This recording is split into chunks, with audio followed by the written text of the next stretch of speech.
Hello, sewing people of the internet. In the previous video to this one, I reintroduced this backpack that I made 3.5 years ago. My friend has been using it ever since, and it was pretty worn and needed some small repairs. I said I was going to do some videos on the process of repairing it, and then I got really super busy with other stuff not related to this channel.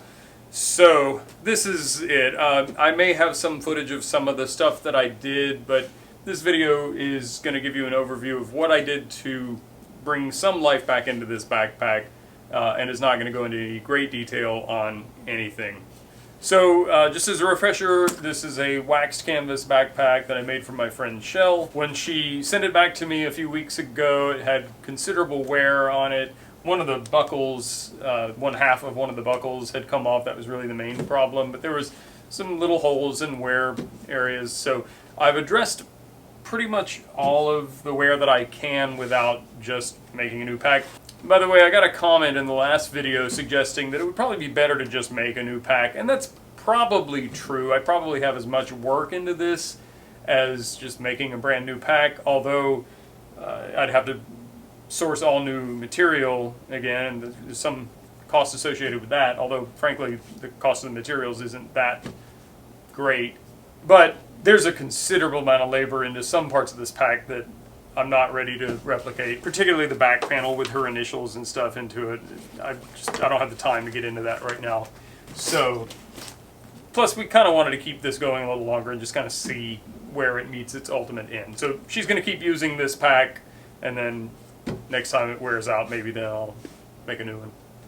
Alright, so I guess let's look at the stuff that I'm not so happy with first, and then I'll show you the things that I'm most happy with. So the thing that I truly hate about this particular pack, and that has caused me much vexation, is the binding. Lately I've been using mil-spec 4088 binding, or ribbon, or whatever it is. I have a pretty decent size roll of this stuff, and this works really well for me in a 1-inch binder for binding most of the bags that I use binding on. I've been quite happy with it. However, I only have it in black, and I haven't really been able to find it in gray, and Shell really wanted to keep this bag with the gray binding as it had on it originally. The original binding on this bag was made out of strips of waxed canvas that I cut and folded with a binding folder and then clipped onto the bag and sewed on, and it looked awful. And also it wore through in a couple of places, so I'm not sure about the durability of it for that particular application. But I tried to do that again, this time using a different folder. This is a double fold binding attachment, so you run a strip through it and it folds it and folds it again to give you a nice clean edge. But I broke a piece off on this one. I need to do some work on this. This is a really cheap binder that I got, I think, on eBay. You know, good binders are quite expensive, so I'm going to fiddle around with this one a little bit, see if I can get it to work. But I used to work for a manufacturer of leather bags, and I've done a lot of binding of bags. And even when I was binding 50 bags a day, it was frequently the source of most problems. So I try not to do a lot of binding on the exterior of bags if I can help it anyway, but unfortunately this design requires it. So since I was having problems with the waxed canvas, I tried switching to 400D pack cloth that I happen to have in gray, and that's what's on the bag now, and it looks pretty good. I'm not super happy with it, but this bag's got to go home, and you know, there's only so many times I can sew the binding on it. Again, I think most of the problems are because the folder, there's a little tab here that broke off, and I think that tab encourages the fold on the bottom to fold more. Without it there, the binding kind of loosens up a little bit. I think that's what happened. Regardless, the binding doesn't look great, but it looks better than it did. It definitely went a lot better than when I did this 3.5 years ago, but I'm not super happy with it. I think if you happen to see Shell wearing this bag walking down the street, you wouldn't, you know, look from 10 feet away and say, oh my gosh, look how bad that binding looks, but you know, it is what it is.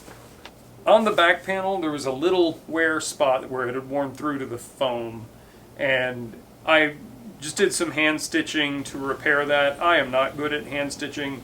Someone who is good at it could at least make this look uniform, if not, I mean, certainly making it invisible would be asking too much, but my purpose in repairing this is just to prevent it from expanding.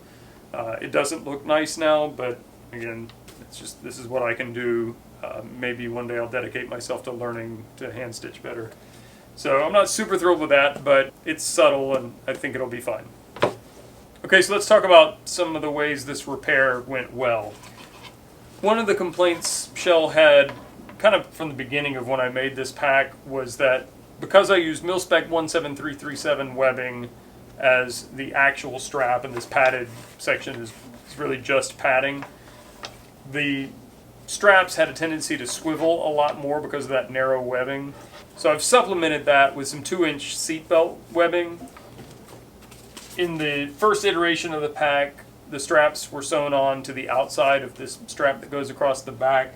I changed that to the way I currently do it, sewing them all together, and then sewing the strap to the back panel and trapping where these are sewn on to that strap behind it. I think that's improved things considerably, and it looks good to me, so I'm happy with that.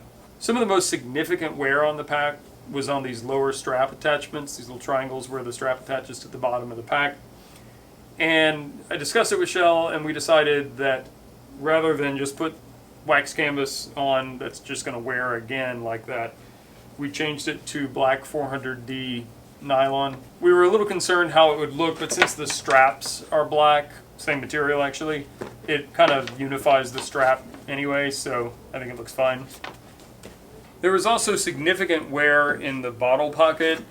I took the pocket apart, reused the wax canvas section, and the Lycra sections on the sides, I used a much thicker Lycra that will hopefully last longer. This had wear holes in the original.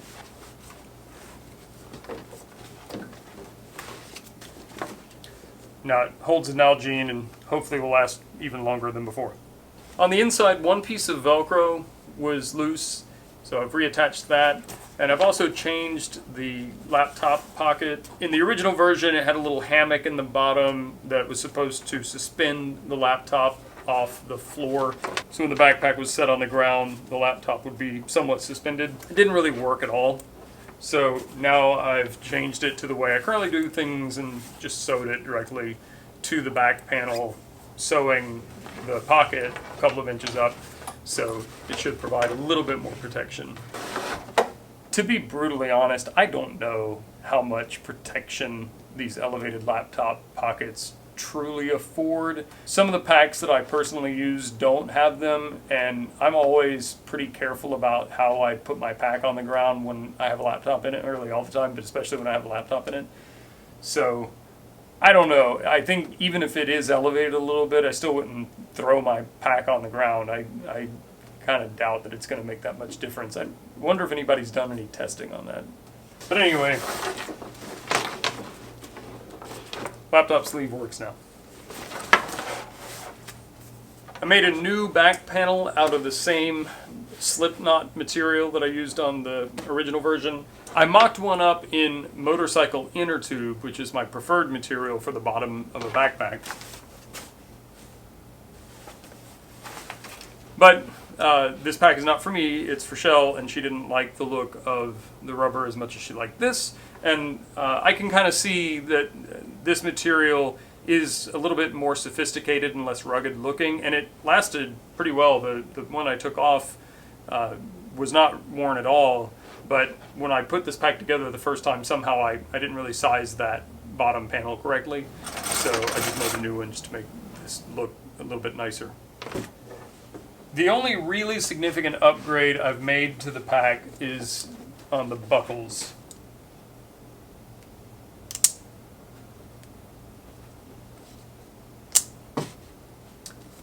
I installed these Fidlock buckles. These things are amazing. They're super fast to engage and disengage. I think on a pack of this style, I have them on a roll top, and it's a little bit, not quite as quick and easy as on this bag, I think just because of the flat top design, it makes it a little bit easier. But I'm really digging these buckles on this bag. I think they're going to be a great improvement. So there you have it. I'm sorry I didn't get a chance to make some project videos out of the things that I did to the bag, but unfortunately life got in the way and this needed to get done so I could get it back to Shell. So I think the main takeaway from this for me is I'm both encouraged by how long this pack has lasted and how well it's held up despite the fact that there was some substantial wear.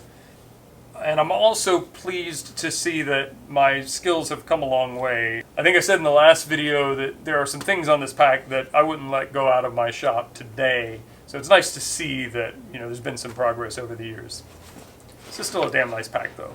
I hope you found that interesting or useful. If you have questions or comments, post them in the comment section below. If you're not a subscriber, yada yada, you know the deal. And thanks for watching.